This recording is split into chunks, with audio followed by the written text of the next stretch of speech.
Estás viendo Infinito. Abre tu mente.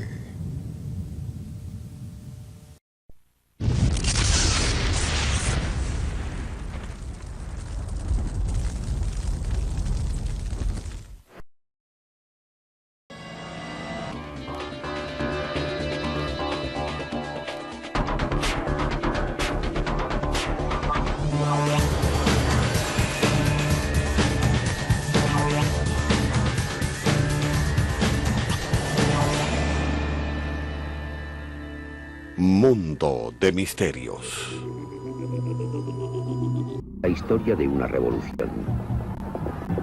Una revolución que alejó a una nación de un pasado bélico y sangriento y la convirtió en una cultura centrada en la búsqueda del saber espiritual y la paz interior.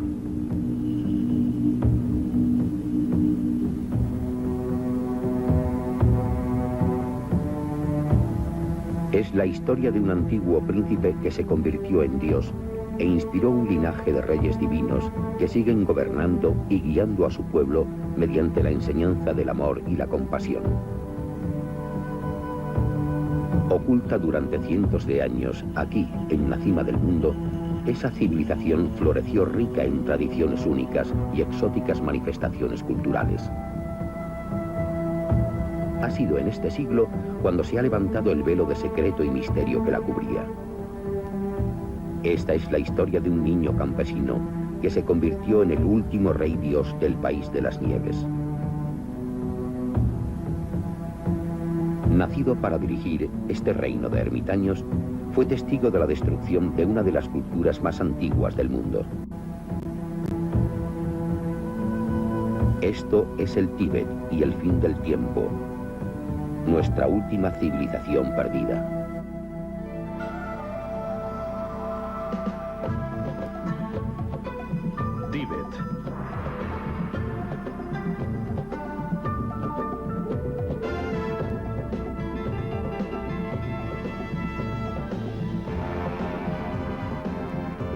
Civilizaciones perdidas.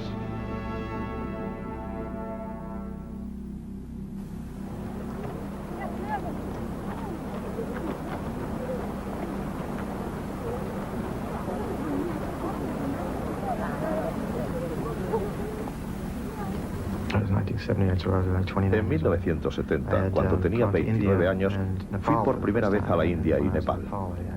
Y fue durante mi estancia en Nepal cuando conocí a refugiados tibetanos. Entonces me enteré de lo que les había sucedido. Eran personas que parecían capaces de percibir su verdadero yo. Su estructura de la realidad, su concepción del mundo eran muy distintas a las mías. Aunque entonces no podía comunicarme bien con ellos, estaba claro que habían sufrido una gran tragedia. Y cuando me fui, empecé a informarme sobre la situación en el Tíbet. Y horrorizado, me di cuenta de lo que había ocurrido. La práctica total destrucción de un pueblo de la noche a la mañana, sobre la que el mundo no sabía nada.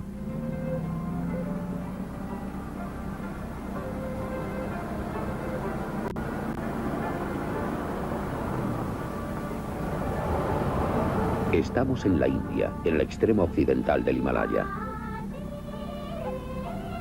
Miles de peregrinos llegan a este remoto valle.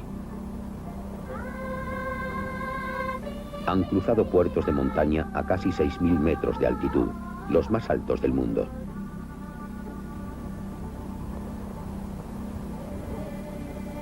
Llegan tanto desde pueblos y valles cercanos como de todo el mundo.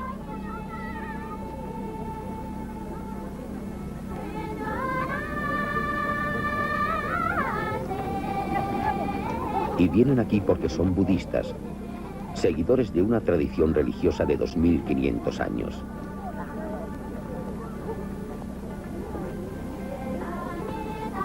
Es un viaje extenuante, pero todos están decididos a asistir a una de las ceremonias más sagradas del budismo.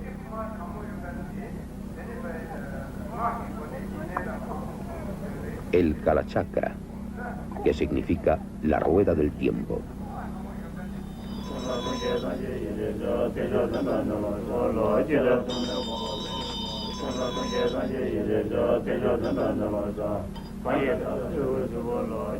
Este ritual, que dura una semana, prepara para el fin de todas las cosas y la total destrucción del tiempo y el espacio. Los budistas creen que el mundo está entrando en una era apocalíptica.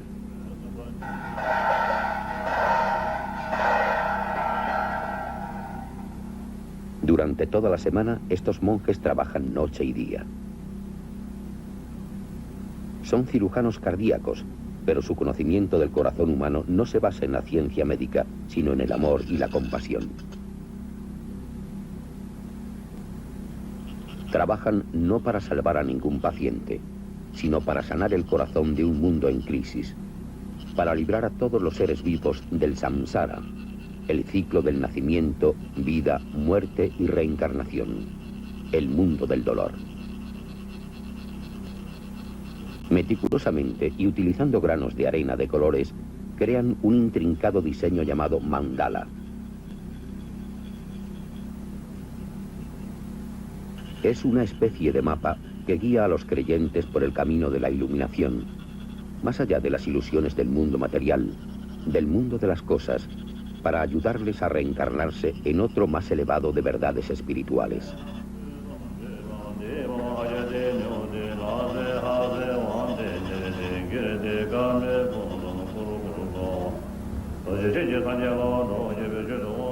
Presidiendo el Kala Chakra está el hombre que los discípulos consideran la reencarnación de Buda, el Dalai Lama, el rey Dios del Tíbet. Hoy, como otros 150.000 tibetanos, es un refugiado político, un exiliado en la vecina India desde hace casi 40 años. El Dalai Lama actual, título que significa océano de sabiduría, es el líder supremo tanto religioso como político de 6 millones de tibetanos. Sus seguidores creen que en los últimos 600 años ha muerto 13 veces y en cada ocasión su alma se ha reencarnado en un nuevo cuerpo.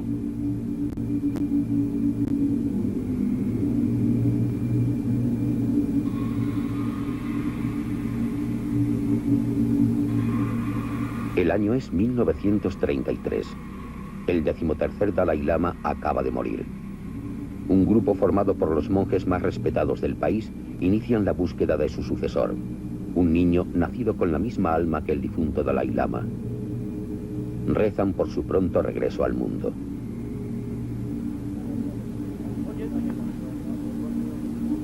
Los equipos de búsqueda recorren el país.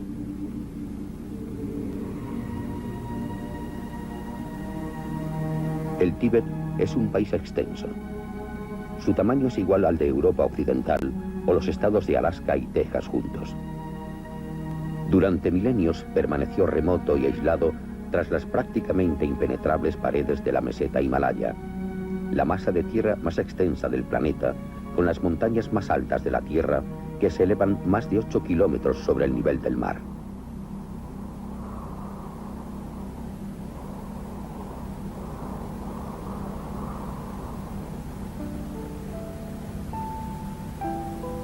Un lugar siempre misterioso, el Tíbet fue el modelo para Shangri-La, la tierra de los abominables hombres de las nieves, extraños rituales y ritos mágicos, un mundo de místicos que levitaban y monjes cuyas almas podían separarse de sus cuerpos y volar hasta reinos legendarios.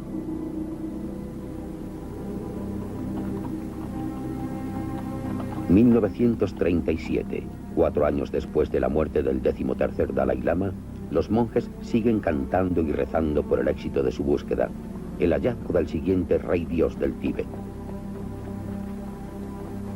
Durante semanas, meses y años han viajado hasta los confines más remotos de este desolado desierto.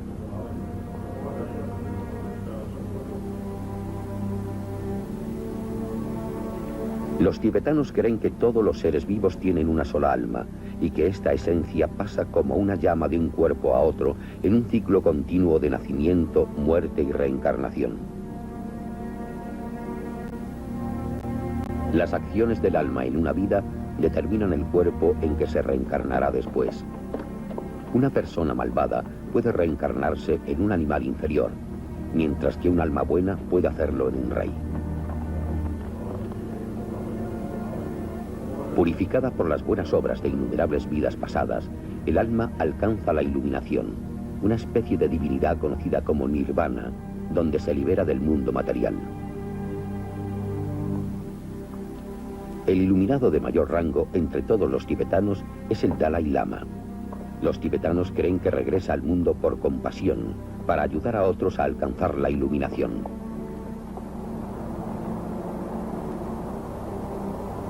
Diversos auspicios llevan a los monjes a creer que el lugar de retorno del Dalai Lama es Amdo, la provincia oriental del Tíbet. Dicen que días después de su muerte, la cabeza del 13º Dalai Lama se giró en esa dirección, indicando dónde debían buscar.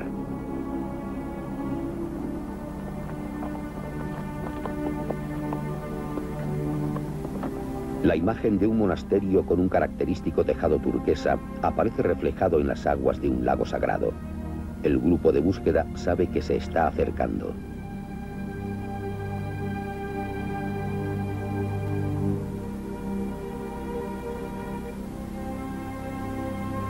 Una serie de arcoíris aparecen en el cielo completamente despejado.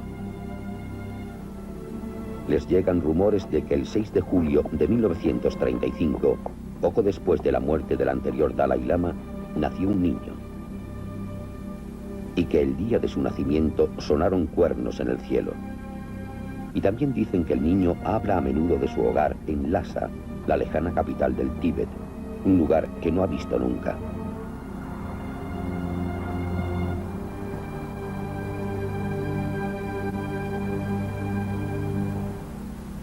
Se llama Lamo Dundup. Enseguida identifica a uno de los monjes del grupo por su nombre y habla en su dialecto. Después extiende la mano y tira del rosario del monje, rosario que perteneció al 13º Dalai Lama.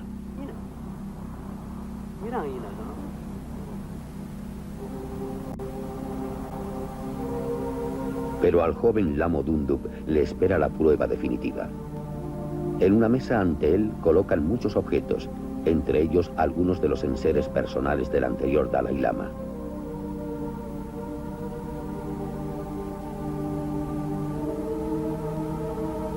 El niño selecciona estos y ningún otro. Para los monjes es como si el Dalai Lama se hubiera limitado a reclamar lo que era suyo. Su larga búsqueda ha finalizado.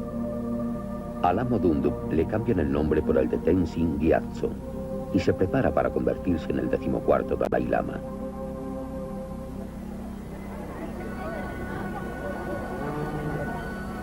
El año es 1940.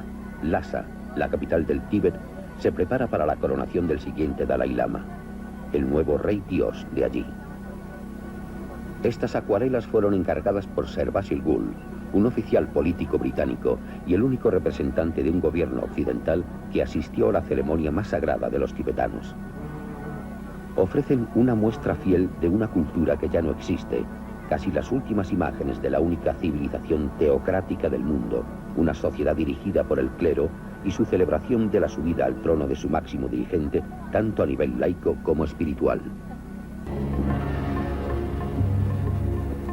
Los orígenes del budismo nos llevan al año 600 a.C.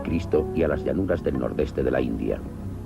Aquí tuvo lugar un suceso tan trascendental para los budistas como lo es el nacimiento de Cristo para los cristianos. Hace 2500 años, un príncipe indio se sentó bajo un árbol sagrado. Había pasado muchas vidas buscando la verdad y ahora juró no levantarse hasta que hubiera resuelto el misterio de la existencia. Inmerso en profunda meditación, llegaría a conquistar todas las oscuras fuerzas de la ilusión. Al amanecer, cuando el planeta Venus se alzaba en el cielo matutino, su paciencia se vio recompensada. Tocó el suelo y llamó a la tierra para que fuera testigo del momento sagrado de su iluminación. Se llamaba Buda.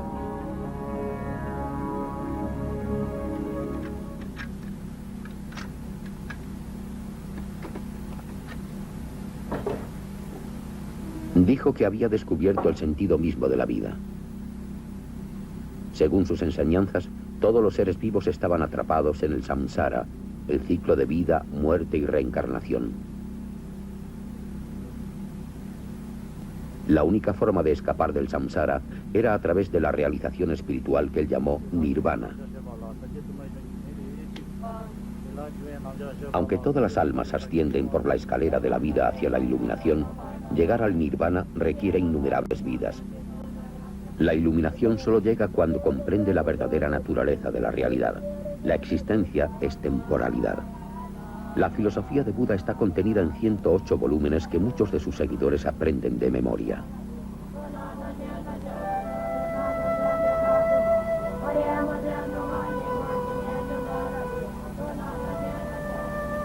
El budismo tardó otros 1500 años en emigrar desde las ardientes y polvorientas llanuras indias hasta las montañas del Himalaya, donde por fin arraigó, aquí, en el techo del mundo.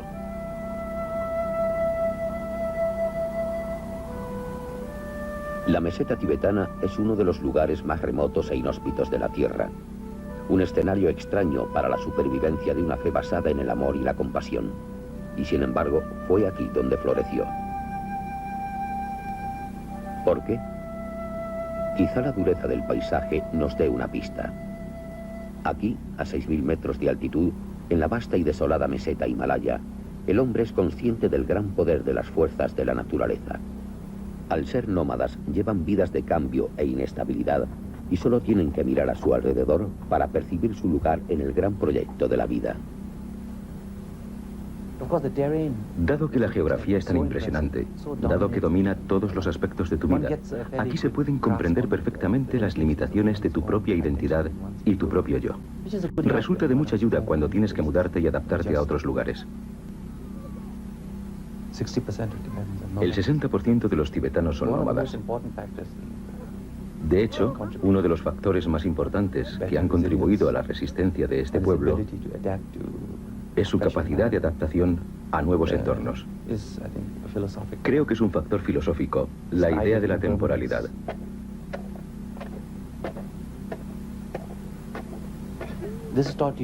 Es algo que te enseñan continuamente, que te meten en la cabeza desde niño, en nuestra cultura popular, en nuestras canciones, incluso en nuestras expresiones cotidianas. Todo es temporalidad, mitakpa. Todo viene y se va. El sufrimiento es temporal, la felicidad también.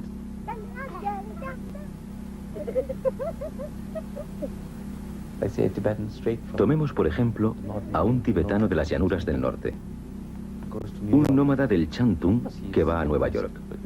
Claro que le impresiona la tecnología e incluso el Empire State Building, pero no tanto. Sabe que a fin de cuentas, eso también es temporal y no le traumatiza. No le impresiona hasta el punto de hacerle pensar que no es nada, que es insignificante. La creencia budista en la temporalidad y el fin de todas las cosas se equilibra con otra creencia igual de fuerte en la reencarnación y renovación. Una importante visita ha llegado a este campamento nómada. Un lama reencarnado, un rinpoche, como se les llama. Es un momento de emoción y gran honor.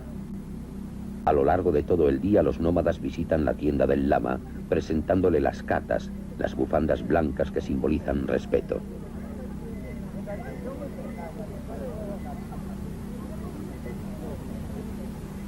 Han venido todos, jóvenes y viejos, en busca de su bendición.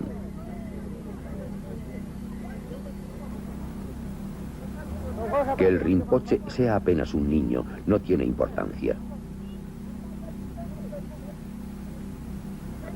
Para estos nómadas, este niño es el heredero de muchas vidas de poder espiritual y sabiduría.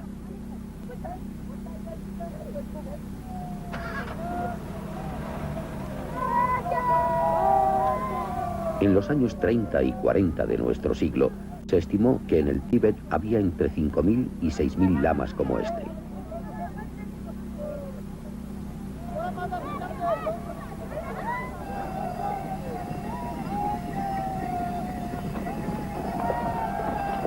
Aquí, en este escarpado e impresionante paisaje, las nociones budistas de no existencia de principio ni fin, de pérdida del yo, de reencarnación y de temporalidad, ya no son conceptos abstractos, sino realidades cotidianas.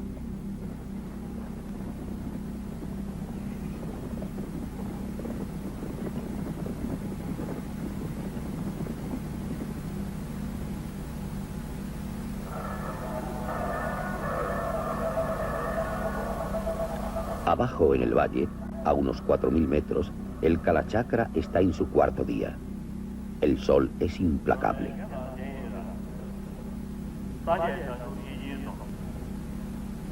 Dirigiéndose a una multitud de 40.000 fieles, el Dalai Lama pronuncia el mensaje budista de temporalidad, una lección que ha dado a los tibetanos la fuerza y determinación necesarias para soportar la tragedia y el cambio. Les ha dado la capacidad de mantener la esperanza, incluso cuando parece que todo está perdido. Esta valiente cara externa oculta la profunda desesperación del pueblo tibetano.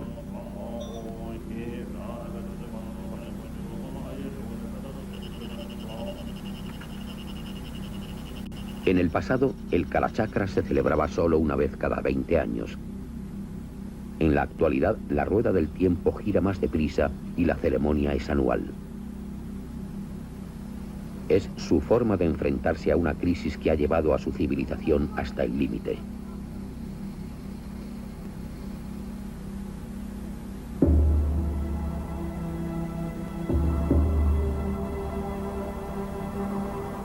En el siglo VII, cuando el mensaje de amor y compasión de Buda llegó por primera vez al Tíbet, sus habitantes eran tan salvajes y hostiles como el paisaje que les rodeaba.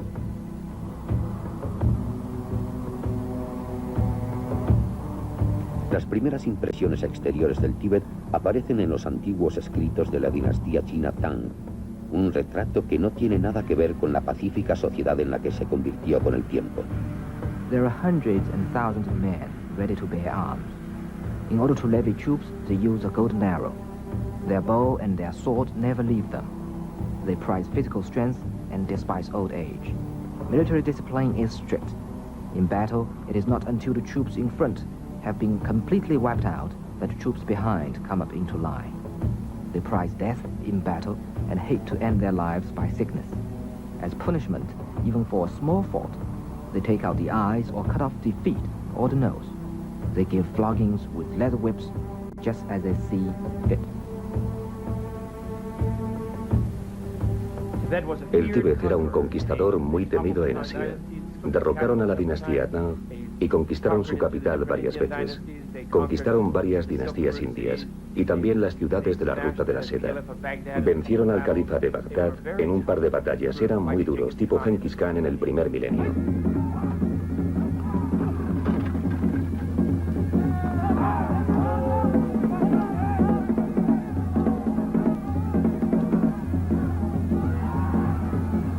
Con China y Birmania al este, India al sur, Rusia al norte y los imperios árabes al oeste, la expansión militar del Tíbet fue sin lugar a dudas formidable.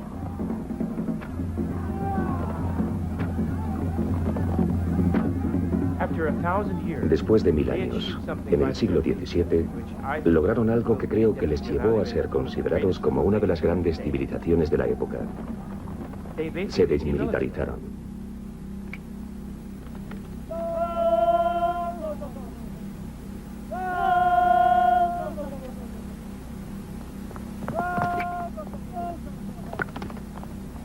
Todavía se pueden encontrar recuerdos de su pasado guerrero en dos deportes nacionales, el polo y el tiro con arco. Pero esta no fue la dirección que decidieron seguir. El Tíbet era único en el mundo. Ningún otro país cambió como lo hizo este. Al contrario, todos los demás fueron en dirección opuesta. El criterio tibetano sobre la civilización es el de una nación que no utiliza la violencia, que resuelve las disputas y los dilemas con sensatez mediante conversaciones con sus vecinos.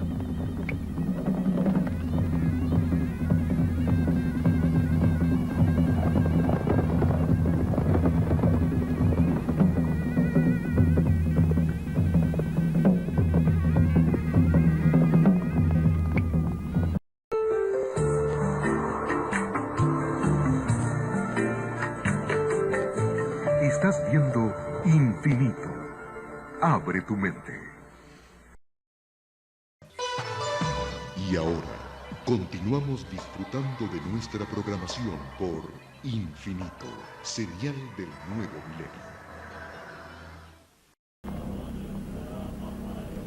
De las ruinas de su violento pasado se construyeron monasterios por todo el país. Donde antes había ejércitos de soldados, ahora había legiones de monjes.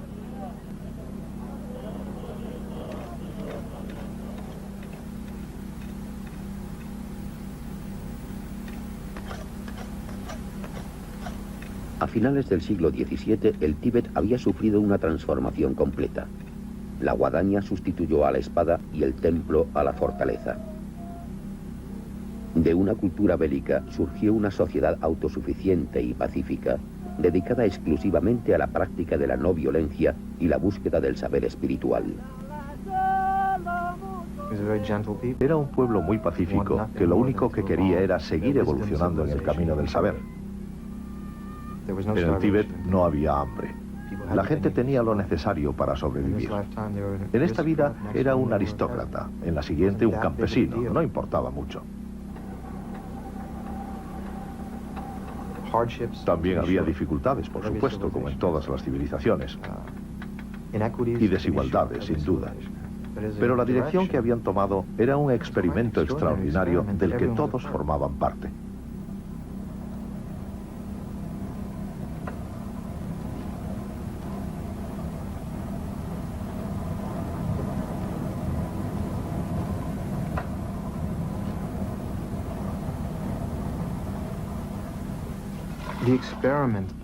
El experimento del Tíbet, cuyo núcleo fundamental era el hecho religioso, tenía como objetivo crear una sociedad basada en los ideales del bodhisattva, del iluminado, del altruista. Una sociedad auténticamente altruista cuyas instituciones se construyen desde los ideales de esos individuos iluminados para fomentar que haya un mayor número de esos individuos. En la sociedad occidental, la tendencia es hacer precisamente lo contrario.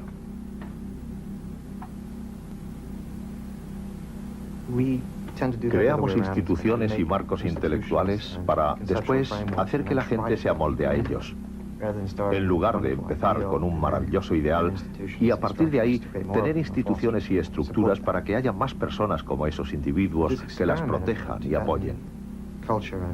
Pero este experimento de la cultura y civilización tibetana es algo extraordinario, basado en el altruismo más completo.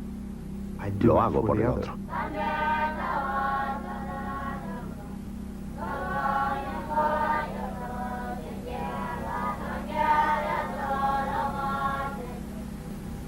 A principios del siglo XX había en el Tíbet unos 6.000 monasterios y una cuarta parte de la población entraba en órdenes religiosas para llevar una vida de celibato y devoción espiritual. Que al menos un hijo entrara en una orden sacerdotal, normalmente antes de su 5º cumpleaños, era motivo de orgullo para las familias. Este era el mundo en el que nació el 14º Dalai Lama. Me trataban como lo que era, un niño. Cuando competíamos a veces ganaba y otras perdía. Algunas veces me sentía muy desgraciado, otras lloraba.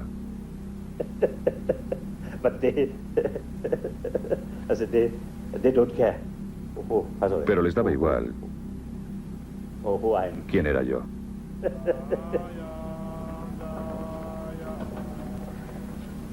Mientras el joven Dalai Lama se preparaba para asumir el manto de líder espiritual del Tíbet, su formación fue rigurosa. Entre otras cosas, estudió lógica, arte tibetano, medicina, poesía y filosofía. Aprendió de memoria miles de frases de las escrituras budistas y practicaba la meditación 4 horas diarias. El 75% del presupuesto del Tíbet se dedicaba a la educación del clero y el mantenimiento de sus instituciones religiosas. Los monasterios eran el centro de la cultura tibetana, como templos de culto e instituciones de educación superior. Estos eran el Harvard y Yale del Tíbet, los grandes centros de aprendizaje que albergaban amplias bibliotecas de conocimiento espiritual y académico. Se tradujeron miles y miles de textos budistas. Se publicaron nuevos discursos en medicina, astrología y psicología, referentes a los temas más complejos del tiempo y el espacio. Pero a pesar de su gran cultura, el Tíbet no tenía imprentas mecanizadas. Todo se imprimía con moldes de madera.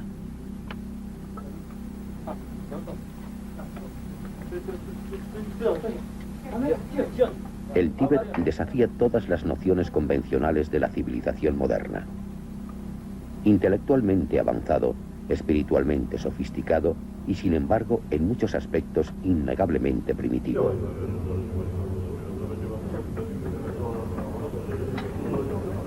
En el Tíbet, incluso la rueda, el proverbial símbolo de progreso, se utilizaba fundamentalmente con fines religiosos. Ruedas de oración, pequeñas e inmensas, giran constantemente, conteniendo cientos de miles de invocaciones. Cada vuelta, una especie de Ave María budista. En lugar de proteger nuestras fronteras, nos dedicamos a enseñar y aprender. En lugar de iniciar invasiones, construimos monasterios. Canalizamos toda nuestra energía mental hacia la contemplación de la compasión, la temporalidad y la naturaleza de la vida y la muerte. El mismo pueblo que estaba dispuesto a luchar y morir en guerra, ahora se entrega por completo a asuntos espirituales.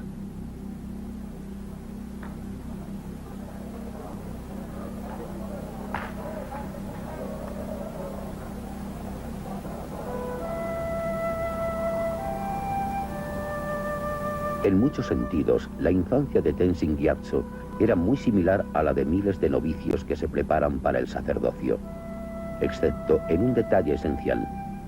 Era el 14º Dalai Lama, el nuevo rey dios del Tíbet. Dado que no podía recorrer las calles de Lhasa como los demás niños de su edad, el joven subía al tejado del Potala con un telescopio para observar el reino que estaba destinado a gobernar. Más allá de las estrechas calles de Lhasa, adivinaba el principio del otro Tíbet, el Tíbet de los grandes espacios vacíos, el Tíbet de nómadas y comerciantes.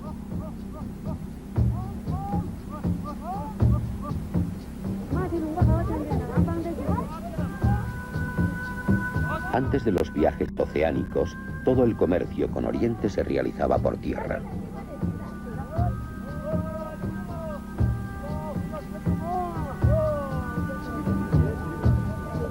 La legendaria ruta de la seda iba desde Venecia a Pekín con caravanas de camellos cargados de cristal, pieles, espejos, coral rojo, sal, sedas, especias y alfombras.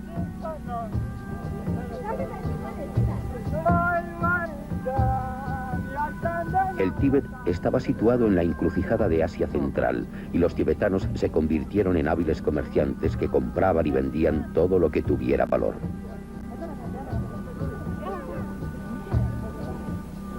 Pero su mercancía más importante era la religión y el poder espiritual de sus sacerdotes. Durante 800 años el Tíbet no necesitó un ejército para protegerse. Durante 800 años el territorio, la religión y la cultura de esta región se defendieron con medios espirituales. Los lamas y altos sacerdotes tibetanos se convirtieron en las figuras más poderosas y veneradas de Asia Central. Los reyes de los países vecinos, como el emperador de China y los Khans de Mongolia, se hicieron discípulos de los lamas tibetanos y a cambio cumplieron su promesa de protegerlos de invasiones.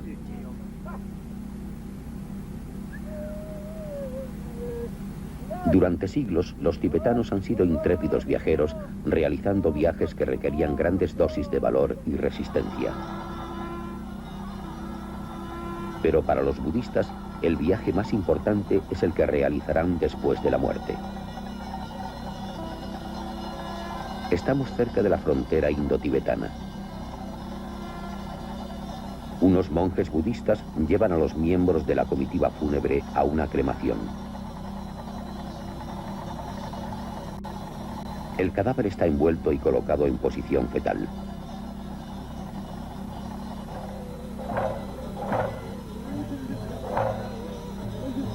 Los ritos funerarios difieren, pero la muerte unifica a todas las culturas en la experiencia universal del dolor.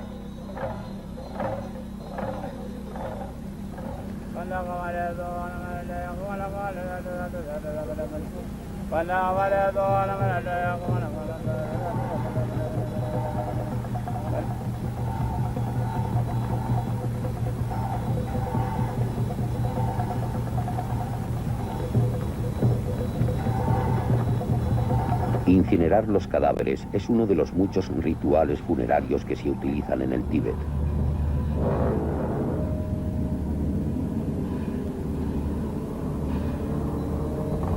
Otro es el llamado entierro en el cielo. Se lleva el cadáver del fallecido a un lugar especial donde se corta en trozos y se deja a las aves. En Occidente resulta una costumbre escandalosa, pero para los budistas tibetanos es el acto definitivo de caridad. Dejar los restos materiales para que sean aprovechados por otros. En este caso, los buitres.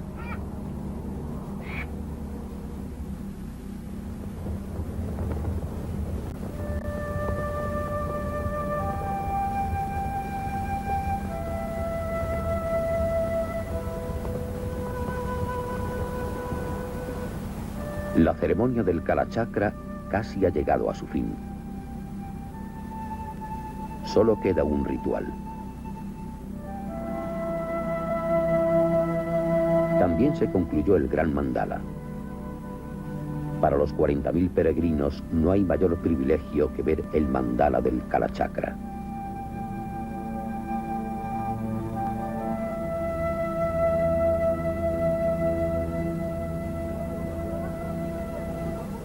Todos esperan pacientemente su turno, que para muchos aún tardará días en llegar.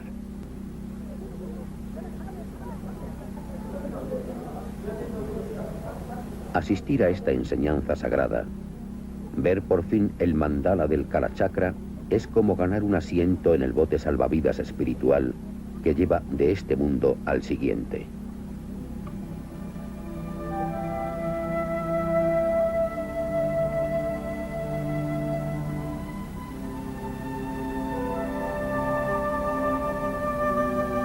Ver esta legendaria rueda del tiempo es para los budistas como peregrinar a la Meca o ser recibido por el Papa en otras religiones.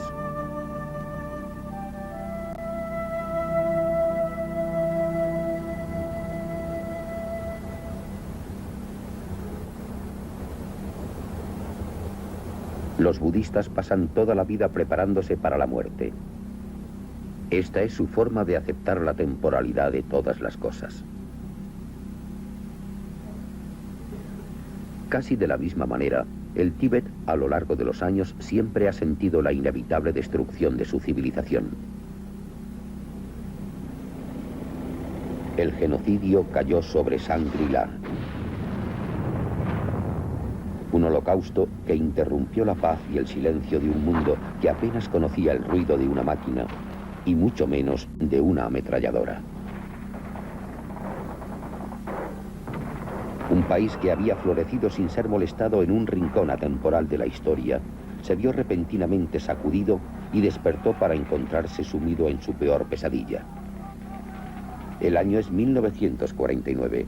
China, la nación más poblada del mundo, con un vasto ejército experimentado y equipado con el armamento bélico más sofisticado, invade a su indefenso vecino.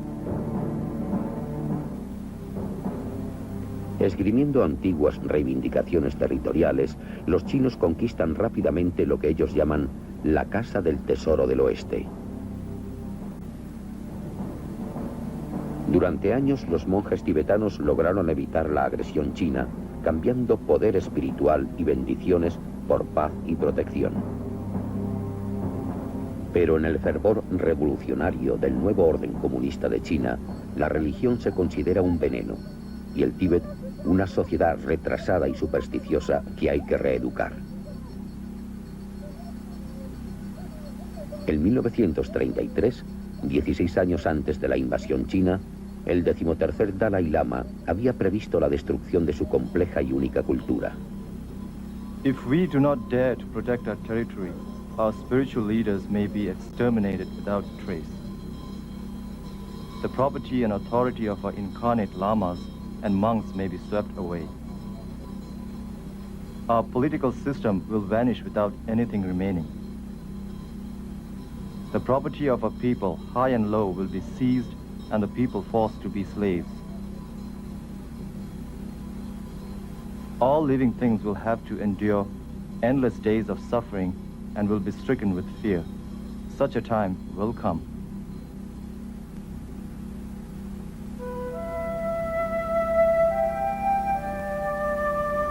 Tras 10 años de ocupación china, el Dalai Lama llegó a la conclusión de que no tenía otra alternativa que salir del Tíbet.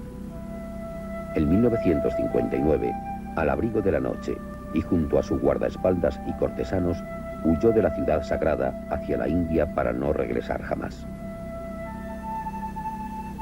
Solo tenía 23 años y sin embargo había sido testigo de cambios mucho mayores que los que el Tíbet había experimentado en su larga y pacífica historia. 100.000 tibetanos siguieron su ejemplo y buscaron asilo en la India, aunque dejaron atrás a 1 millón más que murieron en las atrocidades y hambrunas que siguieron. En estos momentos, las noticias de lo que está ocurriendo realmente en el Tíbet, nuestra versión tibetana del Holocausto, son muy imprecisas. No es muy diferente a lo de los nazis. La información que tenemos de lo que le sucedió a los judíos, los campos de concentración y tal, se obtuvo fundamentalmente después de la guerra, cuando se pudieron ver y estudiar los archivos del Tercer Reich, cuando los soldados aliados entraron en los campos de exterminio y descubrieron las fosas. Pero en el Tíbet no ha ocurrido nada parecido. Ami Panchen es ahora una monja budista. Su padre era el jefe de la región nororiental de Gonjo. Después de su muerte, ella se puso al mando de la unidad de resistencia local y luchó fieramente hasta su captura. Asesinaron o detuvieron a todos los que arriesgaron sus vidas para proteger el Tíbet y nuestra religión. Destruyeron los monasterios, se llevaron las estatuas de oro y plata a China y redujeron los monasterios a conchas vacías. A mí me pegaron con palos, pero no tenía nada que decir. Dijeron que teníamos que confesar nuestros crímenes. Nos torturaron y nos colgaron del techo boca abajo. Yo estuve con grilletes en las piernas durante 1 año. No tenía comida en el estómago y de vez en cuando perdía el conocimiento. Algunos compañeros me contaron que se sentían incluso tentados a comer sus propios excrementos. Tal era el hambre que pasábamos. Ahora soy vieja. Cuando entré en la cárcel tenía 25 años. Cuando salí ya era una anciana. He pasado mi vida en la cárcel. Es una creencia anticuada que la justicia vencerá. Quizá tengamos un momento de la historia en el futuro y se conozca la verdad sobre el Tíbet y sus terribles sufrimientos. Las cifras no son exactas. Hablan de 1.200.000 personas.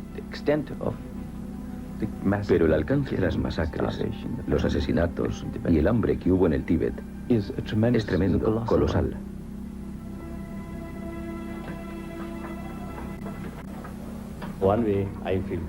Por un lado me siento muy desafortunado, muy desgraciado, porque he nacido en una época en la que la nación tibetana ha vivido la experiencia más destructiva posible.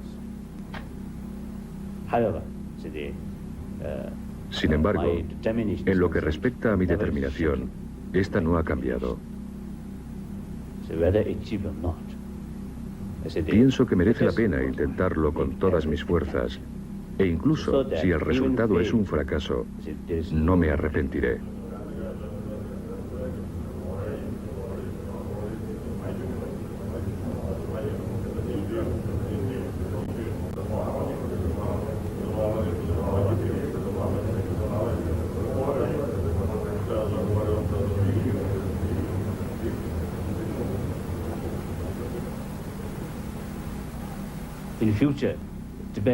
En el futuro, el Tíbet será un nuevo Tíbet. No volverá a ser el viejo Tíbet. No es ni posible ni necesario.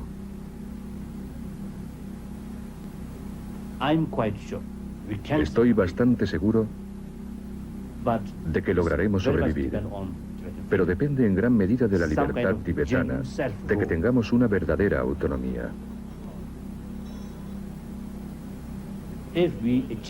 Si conseguimos esa negociación con China, estoy bastante seguro de que sobreviviremos.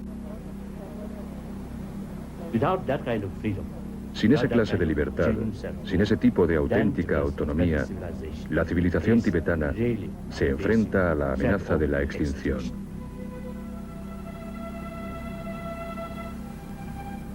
A la hora de la verdad, una civilización descansa en su propia tierra. La tierra es el requisito primordial de una civilización.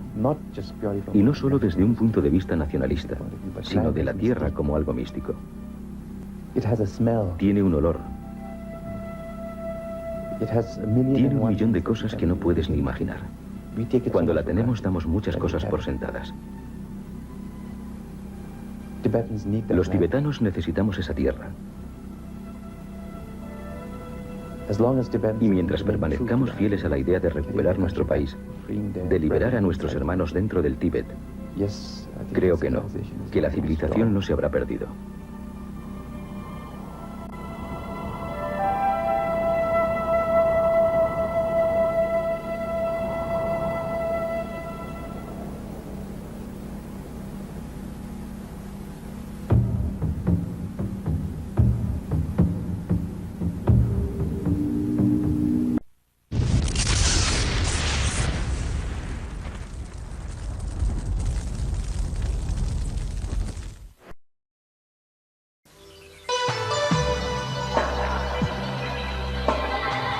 Usted está viendo Infinito.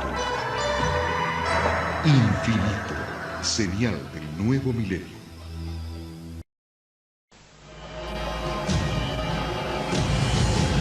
Cada minuto, de cada hora, de cada día, ocurren eventos inexplicables. Incidentes, fenómenos, encuentros, ritos, experimentos. Cada día, cada hora, cada minuto, cada 60 segundos, se revela una vida llena de misterios. Ahora un canal trata de dar luz a todo. Un canal que indaga los misterios del universo. Un canal que se aventura en territorios desconocidos. Un canal que explora las preguntas que definen nuestra existencia. ¿Estamos solos en el universo? ¿Existe la vida después de la muerte? ¿Quién construyó las pirámides? ¿Se puede predecir el futuro? ¿Podemos mover objetos con nuestra mente? ¿Existe el infierno? ¿Se acabará el mundo en el año 2000? ¿Es la historia una gran mentira? Para cada pregunta hay una respuesta, pero ¿hasta dónde estamos dispuestos a llegar para encontrar la verdad? Desde Machu Picchu al Chupacabra, desde los aztecas al Zodíaco, desde los extraterrestres a los ángeles. Esto es Infinito, un viaje hacia lo desconocido, una exploración de lo inexplicable. Ningún lugar es muy remoto, ninguna pregunta muy extraña, ningún misterio está fuera de nuestros límites. Escuche lo inesperado, descubra lo oculto, experimente lo desconocido. Infinito, señal del nuevo milenio.